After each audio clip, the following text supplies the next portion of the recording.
नमस्कार दोस्तों, IMTS institute के काउंसलिंग सेशन में आपका स्वागत है। आशा करती हूँ आप सभी ठीक होंगे। आज मुझे आपको बताने में बहुत खुशी हो रही है कि आज के इस वीडियो में मैं आपसे उस कोर्स की सभी डिटेल्स शेयर करूंगी जिसके आज की इस निजीकरण यानी प्राइवेटाइजेशन और इंडस्ट्रियलाइजेशन वाली दुनिया में सबसे ज़्यादा डिमांड है। तो दोस्तों, सबसे पहले मैं आपको आज का टॉपिक बताती हूँ। आज मैं आपको MBA डिग्री के बारे में सारी डिटेल्स बताऊंगी।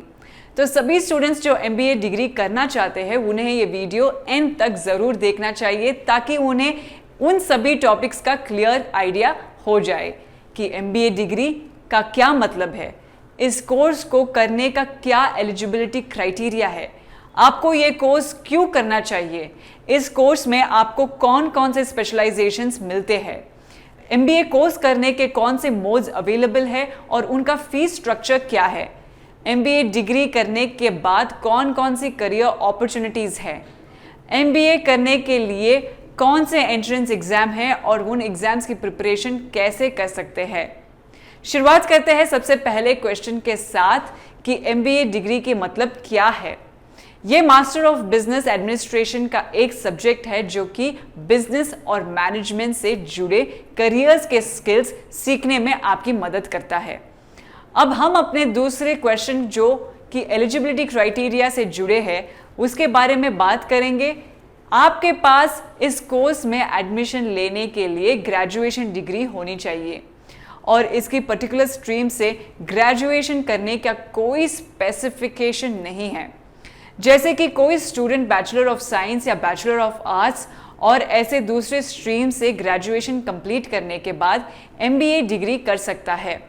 जो स्टूडेंट्स अपना खुद का बिजनेस करना चाहते हैं या बड़ी कंपनीज में फाइनेंशियल कंसल्टेंट के तौर पर काम करना चाहते हैं उन्हें यह कोर्स ज़रूर करना चाहिए। MBA दुनिया की सबसे प्रेस्टिजियस डिग्रीज में से एक है और इसकी डिमांड हमेशा बढ़ती रहती है। अब हम MBA में ऑफर किए जाने वाले स्पेशलाइजेशंस पर फोकस करेंगे। कुछ जाने पहचाने स्पेशलाइजेशंस हैं मार्केटिंग, फाइनेंस, बैंकिंग और financial services, human resource management, health care management. जैसे कि हम देख सकते हैं कि आजकल हेल्थ केयर मैनेजमेंट सेक्टर अपने ऑर्गेनाइजेशन के मैक्सिमम प्रॉफिट के साथ सभी ज़रूरी और आवश्यक हेल्थ केयर सर्विसेज देने में बहुत बड़ा रोल प्ले कर रहा है। अब हम ये देखेंगे कि MBA डिग्री लेने के लिए कौन कौन से मोड्स अवेलेबल है। MBA डिग्री करने के लिए आप रेगुलर मोड या डिस्टेंस मोड का ऑप्शंस ले सकते हैं।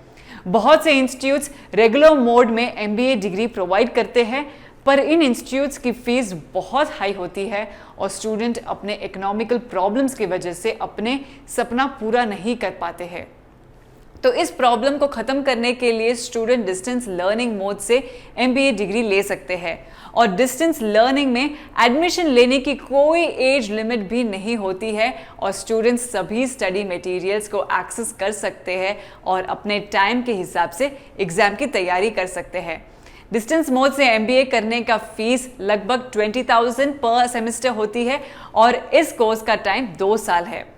इन 2 सालों के दौरान 4 एग्जाम होंगे, हर सेमेस्टर में 1 एग्जाम होती है। ये सभी इंस्टीट्यूट के लिए अलग अलग भी हो सकता है। अब हम सबसे इंपॉर्टेंट क्वेश्चंस में से एक के बारे में बात करेंगे जिसके बारे में स्टूडेंट्स सबसे ज़्यादा कंसर्न रहते हैं और वो क्वेश्चन ये है कि MBA डिग्री कंप्लीट करने के बाद आपके पास क्या क्या करियर अपॉर्चुनिटीज़ होती है। इस क्वेश्चन का आंसर देने से पहले मैं आपको ये बताना चाहूँगी कि कुछ बहुत ही आकर्षक और हाईली पेड जॉब्स उन सेक्टर्स को ऑफर की जा रही है जहाँ MBA डिग्री की आवश्यकता होती है। इसलिए मैं आपको कुछ जॉब्स के बारे में बताऊंगी और इंडिया में उनकी सैलरी कितनी है ये भी बताऊंगी। ह्यूमन रिसोर्स मैनेजमेंट के लिए सैलरी 3,19,000 रुपीज़ पर एनम से 11,70,000 रुपीज़ पर एनम तक होती है। ऑपरेशन मैनेजमेंट की पोस्ट के लिए सैलरी 3,89,000 पर एनम से शुरू होती है और 10,60,000 रुपीज़ पर एनम तक वेरी करती है। फाइनेंस मैनेजमेंट और मैनेजमेंट कंसल्टेंट की जॉब्स के लिए सैलरी रुपीस 5,62,000 पर एनम से 23,00,000 पर एनम होती है। इसके अलावा MBA डिग्री करने के साथ लोग बैंकिंग सेक्टर में भी ज्वाइन कर सकते हैं। वो अपने खुद के बिजनेस आइडिया को भी स्टार्ट अप कर सकते हैं। आज का सेशन खत्म करने से पहले हम ये डिस्कस कर लेते हैं कि MBA डिग्री परस्यू करने के लिए कौन कौन से एंट्रेंस एग्जाम्स हैं और इन एग्जाम्स को क्वालिफाई करने पे आपकी डिग्री में वैल्यू ऐड कर सकता है। कुछ नेशनल लेवल एग्जामिनेशन की लिस्ट इस तरह से है: CAT, XAT, CMAT और GMAT। इस लिस्ट में सबसे कॉमन एंट्रेंस एग्जाम कैट है, जिससे common admission test for MBA के नाम से भी जाना जाता है और ये हर साल कंडक्ट कराया जाता है।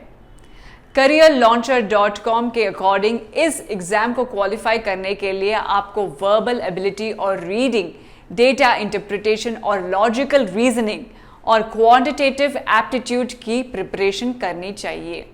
मैं आशा करती हूं कि सभी स्टूडेंट्स जो MBA करना चाहते हैं उन्हें ये वीडियो बहुत इन्फॉर्मेटिव लगा होगा और इस जानकारी को पास ऑन करने के लिए इस वीडियो को अपने फ्रेंड्स से भी शेयर करें। अगर आपके पास कोई क्वेरीज या डाउट्स है तो कमेंट सेशन में आप पूछ सकते हैं और अपडेट्स के लिए हमारे चैनल को सब्सक्राइब करें। Thank you for watching.